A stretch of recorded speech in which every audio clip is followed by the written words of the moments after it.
Four, three, two, one. Lift off. Mario Gibney, Blockstream. How are you, man? Doing well. How are you? Pretty good. Thanks for doing this. Yeah, thanks for having me on. Great. So we are going to spend about 30, 45 minutes. We're going to have some few questions about the latest update from Blockstream, but main focus would be on Liquid. Now, if you were in London, this week has been pretty hectic with advancing Bitcoin. Being here in London, we have very good speakers coming up. We have at our meetup, we have Matt Corallo presenting Bedrash, Jeremy Welsh, very good presentation about the latest update from Casa, and then BTC Pay servers with Nicolas Dorier. Very, very nice. Some of those are actually recorded, so if you want to go back and check, that's pretty cool. So we met, Mario, when you were here in London at London Bitcoin Dev, very good presentation on Liquid. Just let me start giving you an overview of what we're doing here with Bitcoin and blockchain London, and then we want to hear a little bit about you and how you start with Blockstream. Is Sure. that cool? Yeah, great. All right. So, well, first of all, announcement last week in conjunction with advancing Bitcoin. What happened? We reached 1,000 members mark. Kind of an achievement as we started about a year or so. About literally three people on a basement shortage. So long way since. So we're building a true London Bitcoin community at the same level that we have in San Francisco or the FUMO guys in Berlin or the New York Bitcoin meetup. We're doing three main type of meetups. The first one is the Bitcoin intro class, which is in person or videos. We're going to start posting videos for that. It's basically a 101 for people that just started with Bitcoin and just want to know, where to start and what are the main concepts that they need to know in order to progress and get more into it. The second, the Bitcoin debate, which started as a spin-off from the original class that we were doing. The first class tend to be like kind of passive, where we were telling to people, the various components of Bitcoin, and people were start to get bored. So what we did, we basically created a debate-like meetup where basically we are proposing an argument to debate. I lay out the argument and people interact and try to convince me of the opposite argument. So that makes it pretty active. The last one that we started quite recently with Giacomo, who was our first guest, is Bitcoiners or influencers in the space coming to speak in an interview. So we started with Giacomo. We have I think Nick Carter at some point, and Federico Tenga from Chainside. And now we have you, Mario, and next coming up on February the 28th is going to be Jeremy Well from Casa Odal. So that's pretty much it for people that are watching us and you're in London. Bitcoin and Blockchain London meetup. Join us. So getting into you, Mario, a little bit of background. I was looking up. So you started in Canada. You got your BA in Classical Studies, then moved to Seoul, teaching English. And then about 3 years ago, you got into Bitcoin and start working for Blockstream, focusing on technical writing, teaching people about Bitcoin. Is that right? Yeah, that's correct. It's a good summary. It was a pretty big change. I went out to Korea. I was there for about 6 years teaching English and studying for a while. And then, some guy in a bar was ranting and raving about this thing called Bitcoin back in 2015. And I kind of thought, that's a bit cool. And then I forgot about it for about 1 year. And then it kind of popped into my mind. I guess it would have been, I think it was May 2016. And I was very, very lucky. I found a really, really great meetup very near my house, just a little Bitcoin meetup. And Yeah, I went for my first meetup there and got hooked. And, I'm sure I did what hundreds, thousands of other people have done. Read the white paper, sort of got it, and watched a ton of Andreas Antonopoulos videos, and really got hooked, going every week. And yeah, so it was another year and a half before I kind of decided I would try and turn it into a career.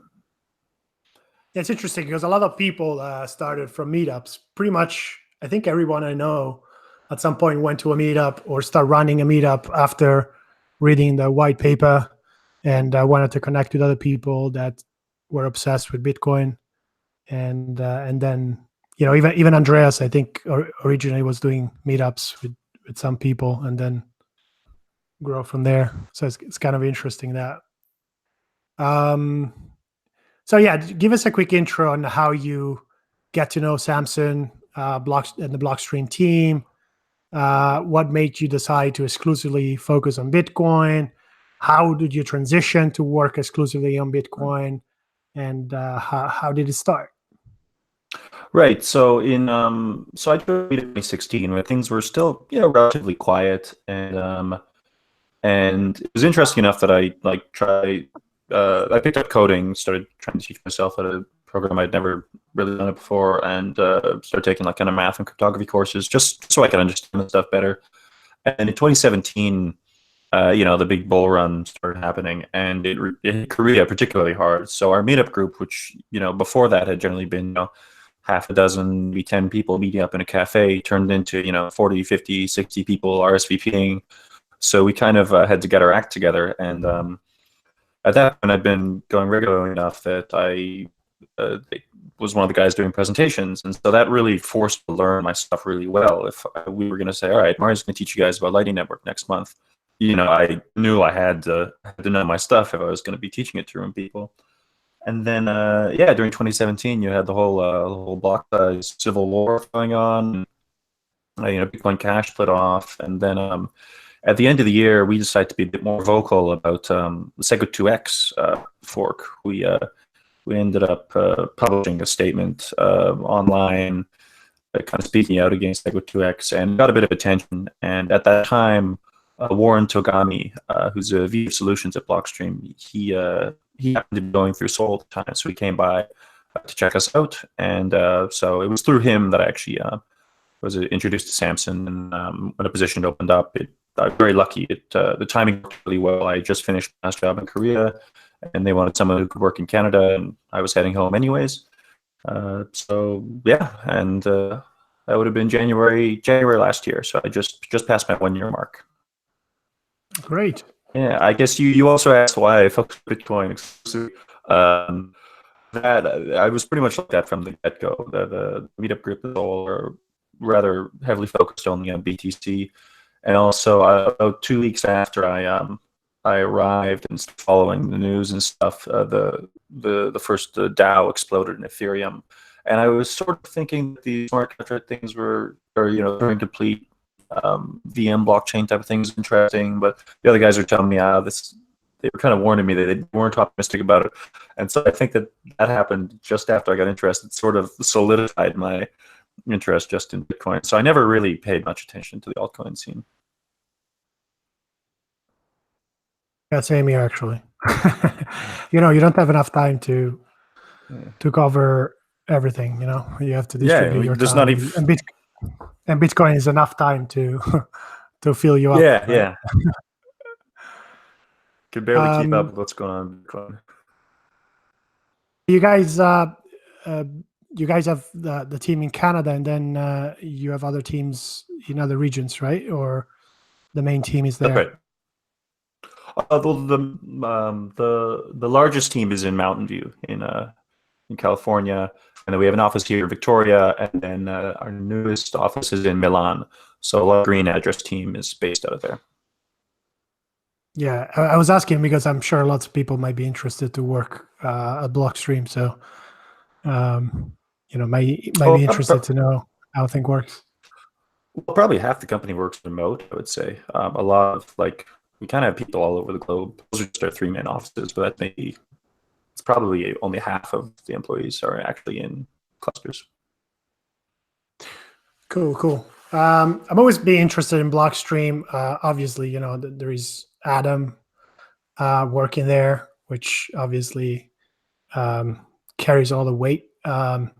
All of Bitcoiners and focus on Bitcoin. That's also something that's really important. And Liquid is the first product that can seriously provide, from my perspective, an interface with traditional finance. So I find that to be very, very interesting. And this year has been a pretty great year for Blockstream with multiple products rollout. You have the Liquid, you have the Explorer, and the satellites. You have now like 4 satellites: the Galaxy 18 North America, Eutelsat 113 South America, Telstra 11 in EMEA, and Telstra 18V in Asia. So you're pretty much covering the entire globe now, right? Yeah, and I think there might be some, areas like Antarctica is not covered, but I'm pretty sure we got about 99% of the human population should be covered by our satellite coverage. Yeah. And how was the project for the Blockstream satellite started? I assume is to focus on resiliency, to make sure the network remain resilient. And do you know if it was like customer driven, was like sort of like a Samsung pet project, R&D? How did it started? If you can give us. I wasn't there at the time, but from what I understand, I think the idea predates Samsung being at the company. I think it was original idea from Gregory Maxwell and Chris Cook. Chris Cook is our chief information officer who runs the satellite project, and I believe it was their idea first. And I don't think it was a calculated business idea. I think it was kind of like, hey, wouldn't it be cool if we could distribute Bitcoin blocks from space, and it's sort of grown out from there. But there are a lot of reasons to see the value in it, especially considering running a node tends to be very, very bandwidth intensive. And just because of how, the medium of distributed information by satellite works, it's quite a good fit for that kind of thing. It doesn't, there aren't any extra costs for us if we have, 10,000 people receiving the data from the satellite or one. So it scales quite well for distributing information, like the blockchain,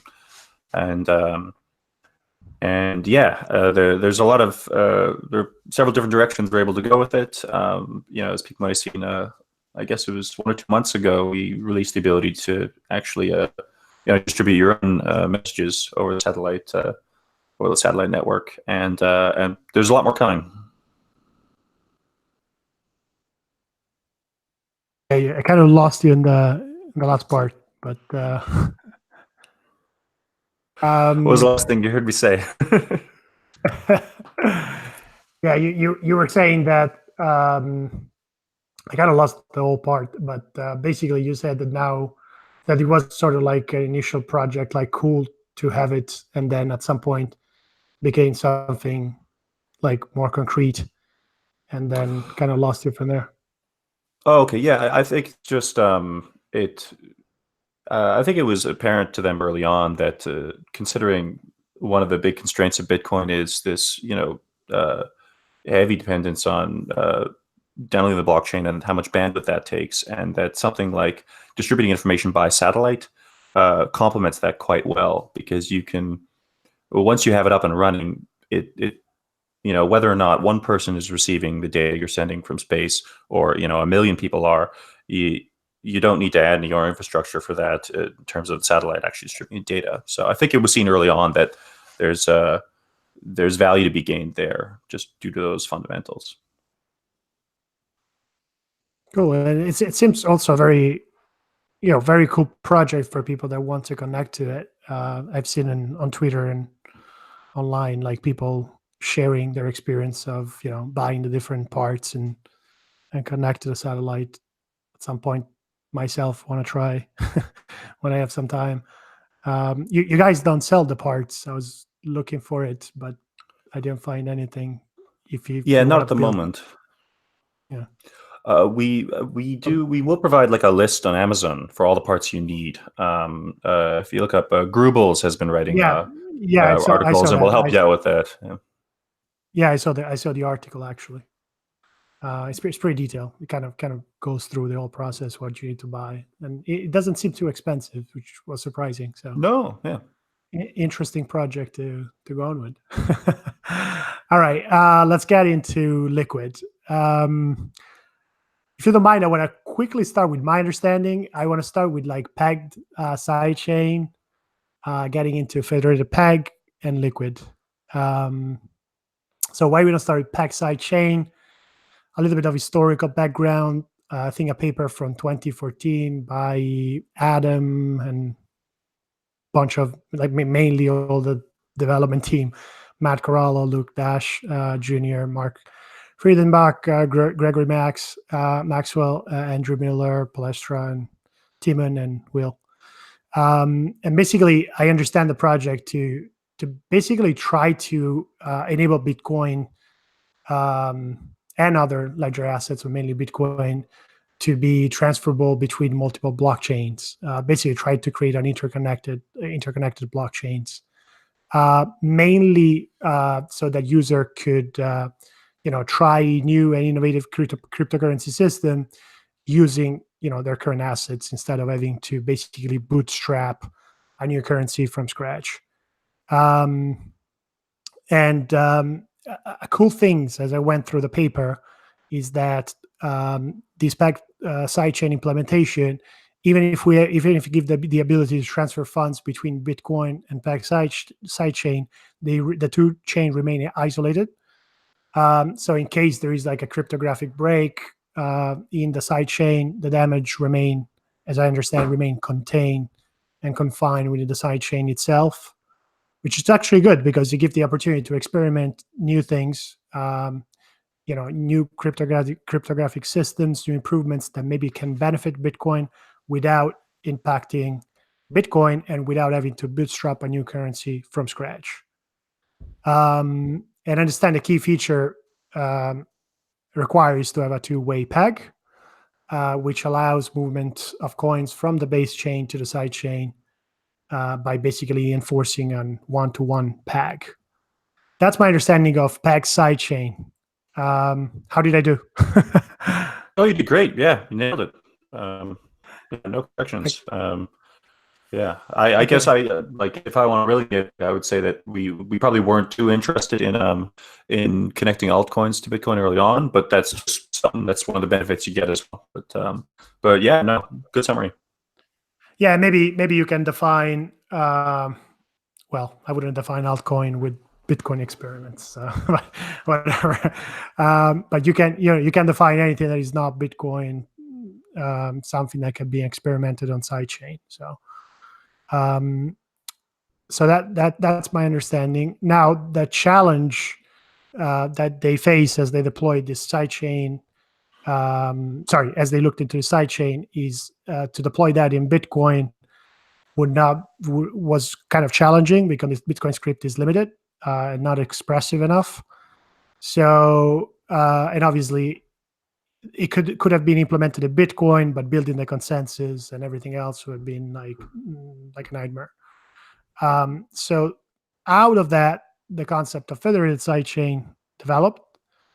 And I liked from your presentation at London Bitcoin Dev when you stated that you can think of it as a very, very large multi-signature wallet. As a blockchain that exists within a very, very large multi-signature wallet. And as I started thinking that way, it kind of make perfect sense. So I thought to mention that because people are new might find that way to think of it as a good way. And what else? And then you get into the concept of functionaries from the sidechain and how the basically functionary perform the role of confirming which transaction is valid on the sidechain. And these functionaries being the watchmen and the block signers. And with that, basically we get into Liquid. So peg sidechain, federated sidechain, why don't you walk us through Liquid? Specifically, the peg in and peg out process and I believe Liquid is the first implementation of federated peg. Is that correct? Yeah, it's the first implementation of federated peg we have. I've heard other people claim that there are other projects that are the types of federations, but people always kind of argue over definitions. It's the first one that we've implemented based on the principles outlined in our federated paper. So yeah. And I mean, what basically happened was, I think the original sidechains paper talks about using SPV proofs as a trustless two-way peg. Yeah. But there were some problems there that have yet to be solved and may not be solved. So the advantage of federated network was, as you said, it was something that we could implement right away. All it really required was multi-sig capability, and the downside is that it changes trust assumptions a bit. So it's not a trustless network. You do have to rely on this consortium of functionaries operating correctly. But the advantage of that is that you can it was something we could deploy without adding any scripting. And for people who are listening, they're not as familiar. The way I think about this is basically like a spectrum where you have like maximum security and least usability, and then or flexibility, and then as you move toward the other spectrum, you lose a little bit on security. So you compromise a little bit on the security assumption, but you gain in usability and flexibility. So I think that what federated sidechain is doing is basically striking the right balance where you give that flexibility without impacting the main security assumptions of Bitcoin. Yeah, I would say, yeah, definitely. Yeah, trust exists, on a spectrum, and that's one of the reasons centralized services work, as well as they do, is because if you can trust an authority, it's quite efficient, and that's one of the reasons why Bitcoin has to deal with lots of inefficiencies. Like, blockchains scale quite poorly, and that's the trade-off we make for trustlessness. And yeah, Liquid is isn't as trustless as Bitcoin, but isn't an entirely centralized entity either. So we get some of the pros and cons of both worlds. Great. Okay. Yeah, if you can start defining for us and people listening the peg in and peg out process. Let's start in simple terms, and let's start from the very beginning, right? So I have funds on main chain on Bitcoin, and I would like to get some liquid coin, basically, right? So I need to peg in to liquid. How does that work? Right. So, so this works by essentially you send your Bitcoin to an output that is controlled by a multi-sig wallet run by the functionaries. So, in our case, we need at least 2/3 threshold. So it's an 11 of 15 multi-sig controlled by all the functionaries. You send your coins there. It requires waiting for 100 new confirmations. And once confirmations are done, you can reveal the UTXO to the functionaries, and will issue liquid Bitcoin for you on the side chain. So what happens is the Bitcoin that you sent on the main chain is then going to be in the UTXO controlled by the functionaries, and that won't be released until someone, that won't be issued again on the main Bitcoin blockchain until someone pegs out Bitcoin. So basically, so if I can stop you there. So basically, when you are pegging in, from Bitcoin perspective, from the user, he looks like I am sending Bitcoin to an address, which is a liquid address. Are you talking about the transaction on the main Bitcoin chain? Yes.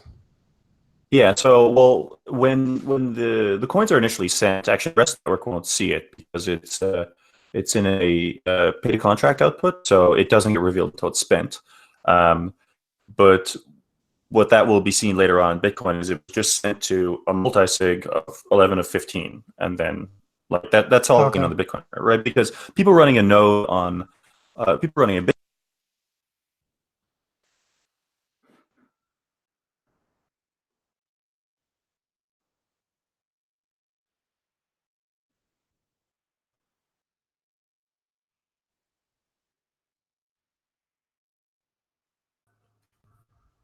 Hey, sorry, we lost you there. Okay, can you hear me? Yeah. Right. Right. So the people running a Bitcoin would have to be able to enforce that coins are spent correctly on Bitcoin, but they don't have any knowledge of what goes on sidechain. So all they see is a large multi-sig transaction. That's what they see happening on the Bitcoin things. Cool.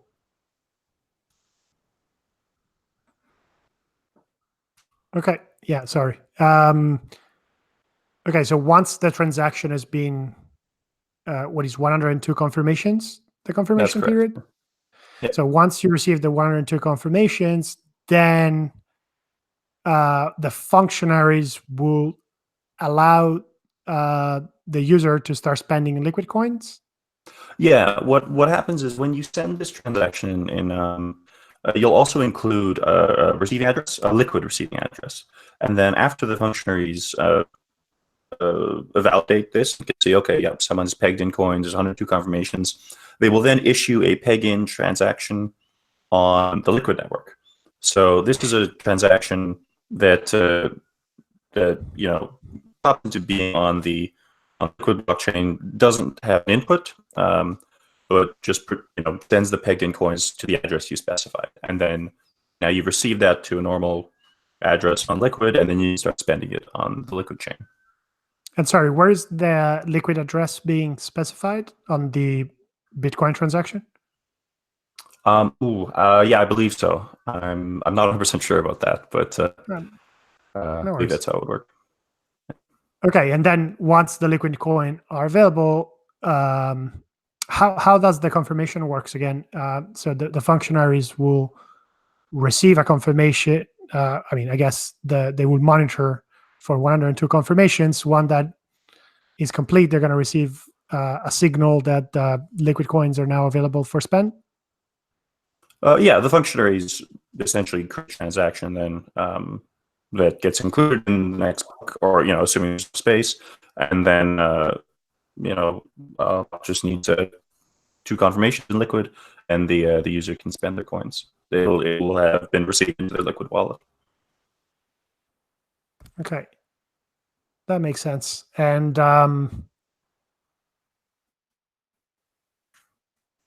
okay, and usually the 102 confirmations is like fixed, right? So they still have to wait that period of time in order to spend the Liquid coin, right? Yeah. So if you're using this pickup process, as the network matures, we're expecting a lot of other much more convenient methods to show up for transferring between Bitcoin and Liquid Bitcoin. We can probably expect that the peg-in peg-out process is mainly going to be used for larger settlements done by the functionaries themselves. But in the future, if there are probably going to be things like atomic swaps, where you can just exchange your small amount of Bitcoin for a small amount of Liquid Bitcoin. You could do things like depositing Bitcoin on an exchange that supports Liquid, and they should be comfortable with you withdrawing that amount in LBTC. So, this isn't something that most users will have to deal with. This is just how this is how the main process for actually issuing coins on and off works. But there'll be more convenient ways to exchange it as time goes on.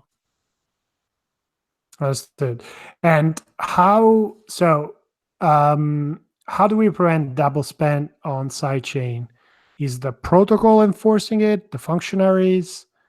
Does Liquid have the concept of UTXO pool? How does that work? Yeah, there are UTXOs. So the transaction structure and how transactions are included in blocks and need to be confirmed, that all works the same as in Bitcoin. But instead of mining, instead of proof of work and then nodes ensuring that the blocks created have the correct rules, that's all done by the functionaries.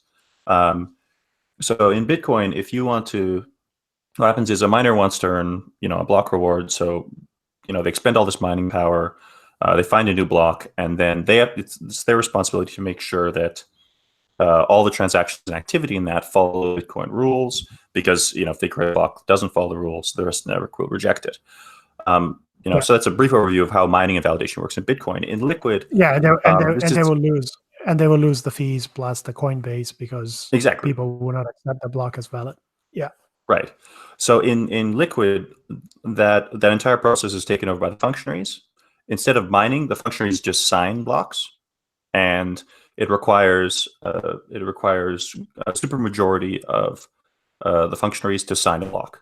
So as long as 2/3 of the functionaries are online and being honest, then you can be sure that the rules are being enforced correctly. And you guys envision the functionaries to be human agent, or it could be automated, be a robot that does that? How, or in Well, the I implementation mean, you've seen? right. So there are no individuals who are functionaries. It's a series of companies and mostly exchanges, but also other financial institutions and market makers around the world. And we send them custom-made hardware that have the functionary nodes built to them, and they run those boxes essentially. So yeah, of course, like the process is automatic, kind of like you run your node and software goes and does its thing. Yeah, like that. It's run by companies. I guess as part of the rules, the functionaries will make sure that the transaction that is being spent has not been already spent somewhere else, hence is a valid transaction. I assume that that's how they prevent double spend. That's right. Yeah, if you had a functionary the functionaries take turns actually creating blocks. And if you had a functionary who, let's say, hacked their own hardware and decided they were going to try and do illegal stuff, the rest of the functionaries would notice this and would say, "It's not a valid block. We won't sign it." Got it. Now, I assume the sidechain itself will have its own rules like Bitcoin, or everything will be just enforced by the functionaries. And if there is specific I sidechain rules, how those rules are enforced. Well, the sidechain, a federated sidechain can run whatever rules you decide to implement on the sidechain. So you could run a Turing complete sidechain if you wanted to, enforced by functionaries. You could have the biggest or smallest blocks that you want. Like that's all just determined by what you choose to run. As about Liquid, I mean, it operates in largely similar to Bitcoin. It's UTXO based. You have to get your transactions included in the blocks. Scripting is quite similar. We don't have super advanced scripting on there. I'd say the main difference among rule sets is that we have confidential transactions and confidential assets on ours, and we have asset issuance. So I don't know if we want to deep dive into those yet, if it's coming later. But yeah, with a federated network, just whatever rules you set at the beginning, Liquid is largely similar to Bitcoin in a lot of ways. Okay. Somebody from the chat was asking to give like a live example, something that occurs today when a user peg in and then spend liquid coin. Do you want to walk us through that real quick? I should give a live example right now on air. Like, No, I'm sorry, I maybe I misunderstood. just talking through it. I don't think we have time for. Oh, like if someone wanted to do this themselves. Yeah. Okay, sure. Like, well, we have Liquid Node software that you can download and run yourself, so you can get your own client, and it's somewhat analogous to Bitcoin Node in that it'll download the blocks as they come through the network, and it includes a Liquid wallet, and then as I said earlier, then you would download the software, and then in there they'll have a process for pegging in transactions, and what this will do is the Liquid Node. We'll also have a Bitcoin node running with it, and there'll be a process on there that you can use and to issue your peg-in transaction, and then once it's validated, the fundraisers will provide the transaction for you on Liquid, and it'll get deposited to your Liquid wallet, which is part of the Liquid client.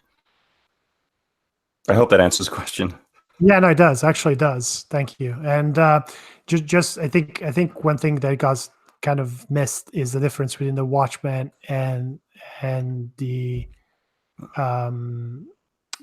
block signers. So how are both the same member, or is it could be different entities, and how, if they are segregated, how they're segregated, what one does versus the other? So on Liquid, they're not segregated. The functionaries perform both roles. So the block signers are a group that enforce the rules on the Liquid side of things. They create new blocks. They make sure no one's double spending on Liquid. They make sure transactions are only spent if a valid signature is provided. They do all these things. It's essentially comparable to the miners in Bitcoin. They enforce the rules on the Liquid network. And the watchmen, they enforce the peg. They check to see any Bitcoin that has been sent to the functionary multisig in on Bitcoin chain, and they will issue a peg-in transaction on the Liquid side of things, and vice versa when someone wants to peg out Bitcoin. Now we talk about those. They also make sure that you have enough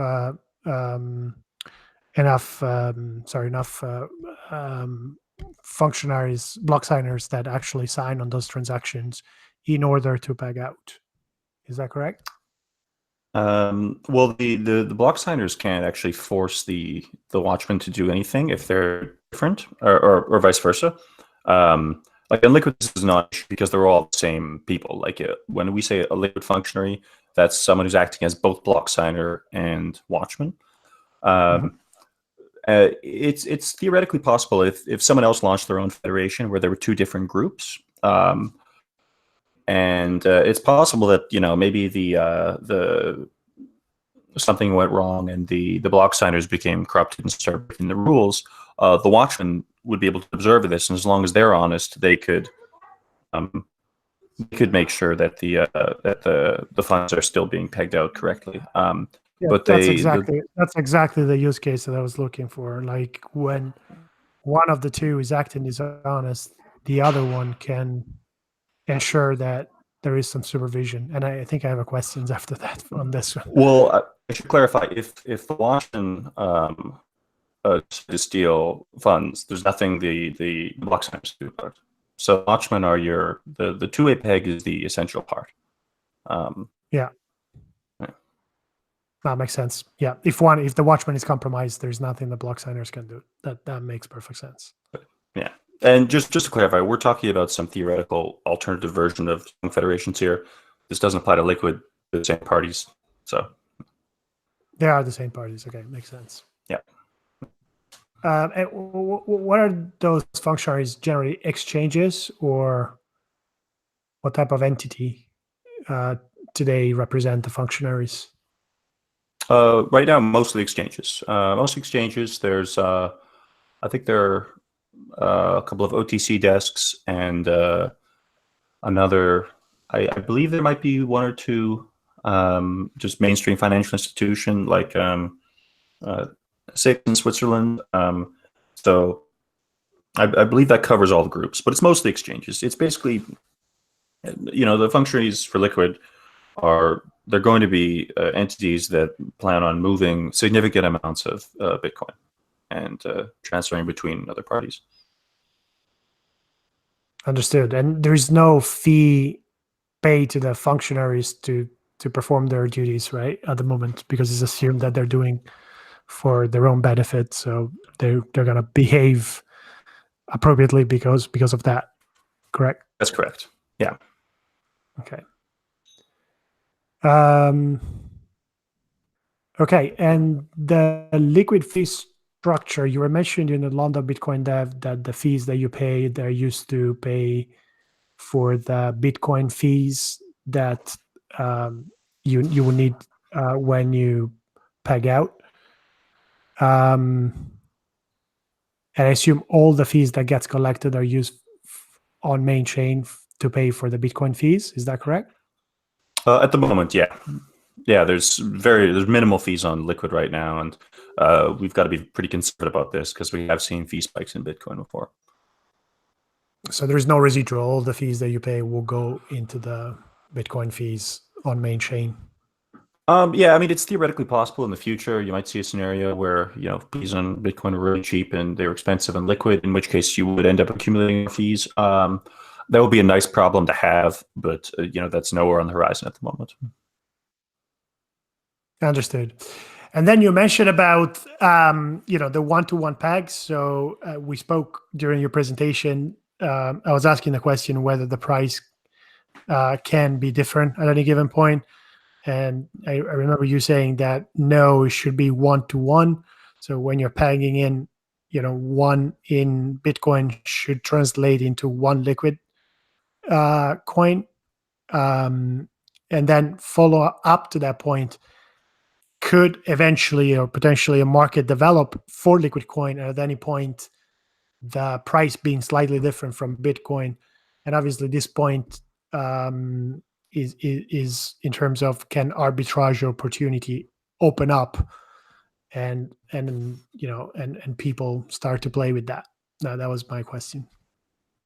Right. So as long as the function trees are performing peg outs and peg ins properly, the price will always tend towards being equal one-to-one. It's entirely possible that, like, especially for a short period of time, let's say a whole bunch of people want to get into liquid really quickly, and the peg out process is a bit slow, you might see a slight decoupling, but we wouldn't expect that to last very long or be very significant, because if and when that happens, yeah, anyone there's profit to be made running arbitrage, and immediately you'd see people, offering coins at that. Yeah, you'll be arbitraged away pretty quickly, you're saying. Yeah, and like it's important that people, and that profit motive, to make money off of any difference, is probably going to be one of the driving forces to making sure that there are alternatives to the peg-in process, like atomic swaps, like markets on exchanges and stuff. So I mean, I think we can say with pretty high confidence we're going to have a one-to-one peg going forward, and any fluctuations will be quite small and will be beaten up quite quickly. Yeah. Cool. Okay, another point that we discussed during your London Bitcoin Day presentation is, I think you mentioned something around Liquid removing the single point of failure for custodians.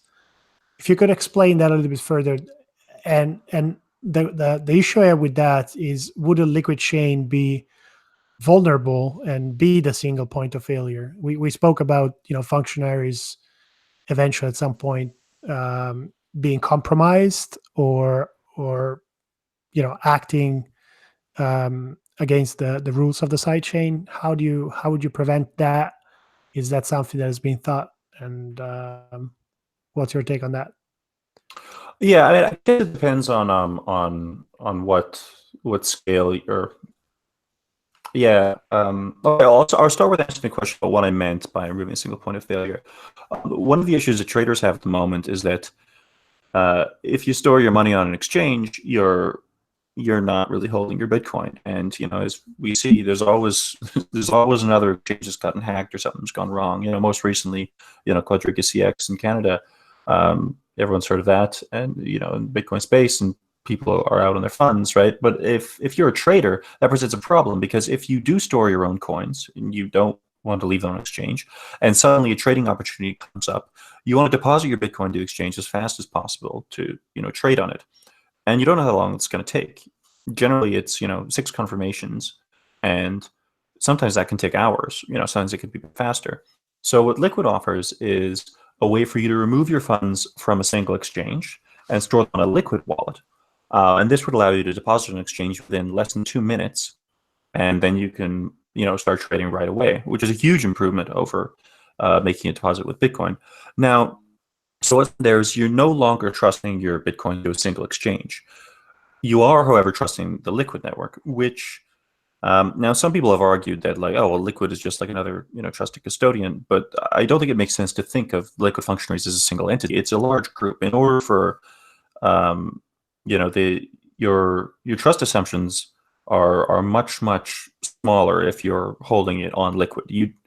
The chances that a single exchange goes down is much higher than the chances of 11 of 15 globally distributed exchanges have trouble in the same thing. That type of thing is unprecedented. So yeah, it isn't the same as storing it on Bitcoin, where you actually control your own keys and it's 100% yours. You are relying on the Liquid network to continue functioning as normal, but it's definitely a lot safer than just storing your coins directly on exchange. And it's also, if more and more people do this, it will also be safer for the exchanges themselves, because the fewer people who have their funds stored directly on exchange, the less of a target they are for malicious parties. Yeah, that makes sense. Makes perfect sense. Yeah. Okay, thanks. And actually, you mentioned about the exchanges. Have Blockstream approached or have been approached by any other financial institutions outside exchanges, or right now it's mainly exchanges? It's mainly exchanges. It's mainly players in the Bitcoin space. But yeah, we do have, as everyone's seen over the last few years, that more and more mainstream players looking to get into the space. And yeah, we are in contact with them. As I said, we have a partnership with Intercontinental Exchange, and it's in a bit with one of our other products, the cryptocurrency data feed. One of the Yep. Yeah, Yeah, I was because asking. It was one of the questions actually, because I know about the cryptocurrency data feed. I was asking next if they're looking into Liquid, or at this point. Yeah, the reason I brought that up is because one of the uh, points of, like, I mean, if you're already a company operating within the Bitcoin space, that's your entire business model. You're going to be quite tolerant of, probably more tolerant of risks endemic to the currency space. But a lot of mainstream institutions are still quite cautious. They have a lot more to lose. And so one of the things we're trying to do with the cryptocurrency data feed is try to bring more transparency to the space, give people access to more data so they can, feel like they have a much better idea of what's going on in the cryptocurrency space, and use that as kind of a stepping stone towards more involvement, like participation in Liquid. And so, yeah, that's what we've been doing there. That makes sense. And so right now you just have 6 as traditional exchange, or you have other exchanges that are not cryptocurrency or Bitcoin exchanges? Oh, I'm not sure off the top of my head.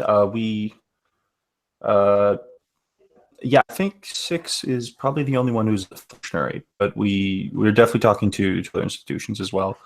And yeah, the list of participants is growing, and we do expect future versions of Liquid to have more functionaries. So yeah, you'll see more of that in the coming years. Yeah, which leads me to the next question: is how are financial institution being introduced, and what is most enticing for them? Which use case they find the most interesting on Liquid? What type of problem Liquid address for them that it's crucial? Oh, well, it's largely the same as the exchanges. Like people are looking for these large market makers are looking for faster, more secure ways to transact Bitcoin, because the block times, the block time issue of like not knowing how long it's going to take for a transfer to happen is an obstacle. And so there isn't a huge distinction between what the mainstream players want, what the exchanges want. You could take someone like, let's say your business is connecting buyers and sellers with Bitcoin. Like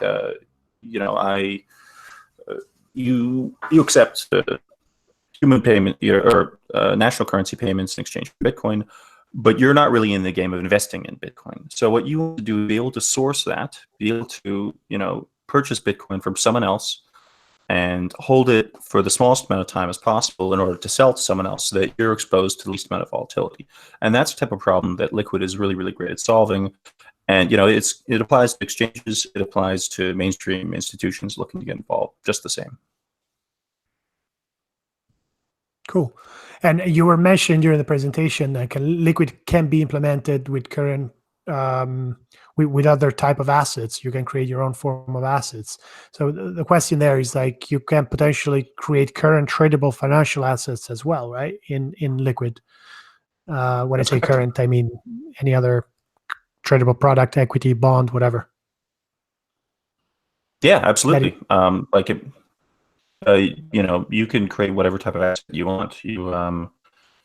This is actually, and when I say you, I mean like anyone listening to this. If you go and download our client software that I mentioned earlier, like, it includes the ability to issue your own assets, and yeah, so we're expecting this. This is a platform that's probably going to be used for a lot of different instruments going forward. Probably one of the biggest first things will be we'll be seeing more different versions of tokenized fiat moving over to Bitcoin. We have a partnership with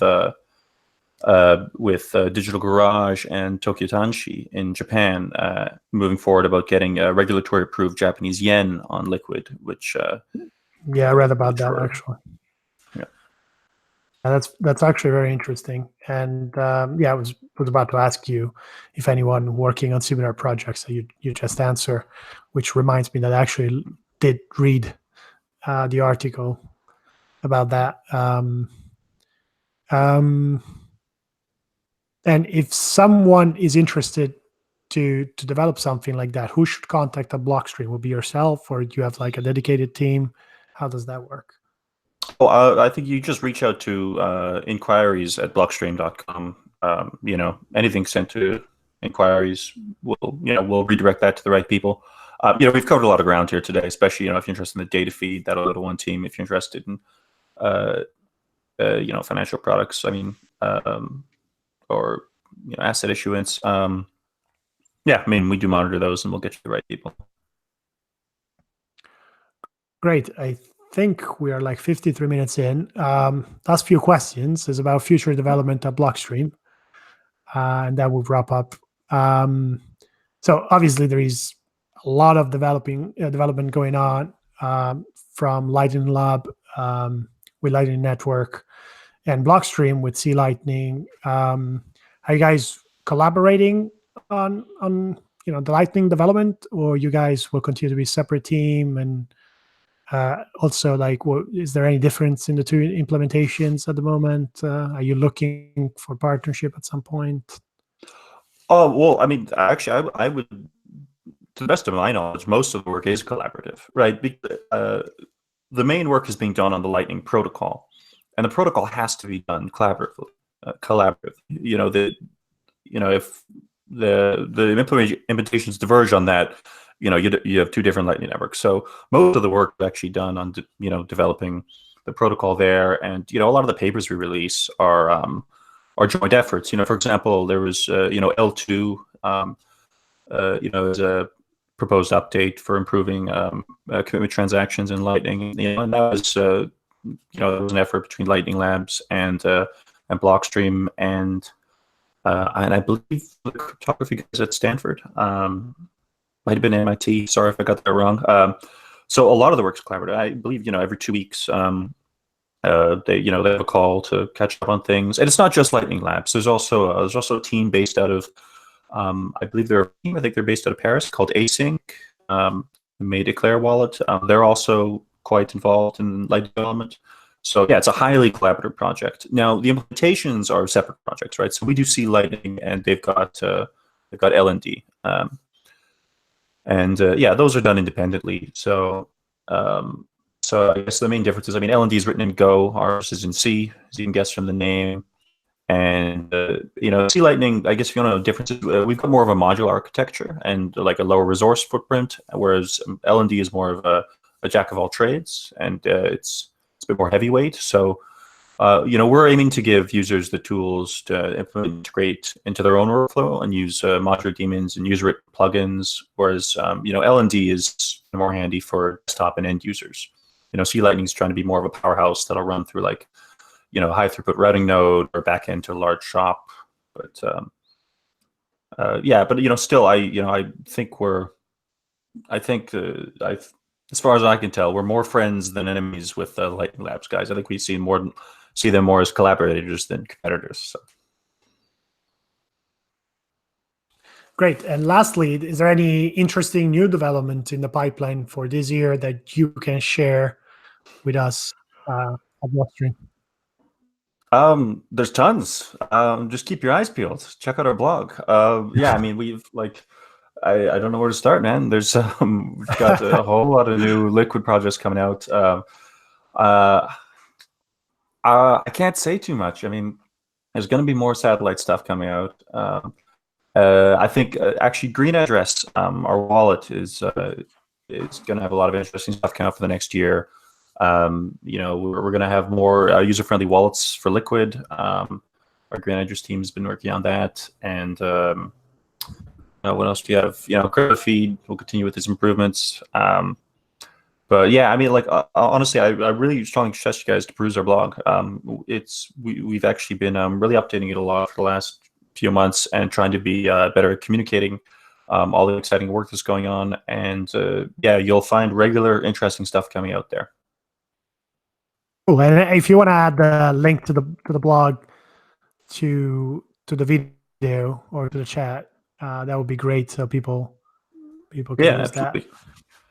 Yeah, I mean, it's just blockstream.com/blog, but we can definitely drop a link.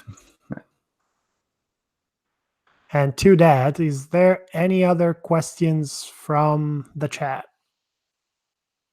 I think we addressed Daniel's question. He was asking for a use case of Liquid, so that you kind of went through it. Are there any other questions? All right, cool. So that's all I wanted to cover for today. Thanks again, Mario, for joining us, and hope to see you in London again soon. And maybe to have this interview again later on this year with the new development that's going on in Blockstream, and you will talk to us about that. Yeah, I'd love that. And for the people listening, subscribe to the BitKnow channel. The link is below. For those in London, sign up to Bitcoin and Blockchain London meetup. We're going to have many more to come. Lots of interesting meetups here in London, plus the videos on the channel. So just sign up on Bitcoin and Blockchain London. And if you want to be up to speed with the latest chat, follow me on Twitter and Telegram. I added the link below. We have a Telegram chat for the Bitcoin and Blockchain London.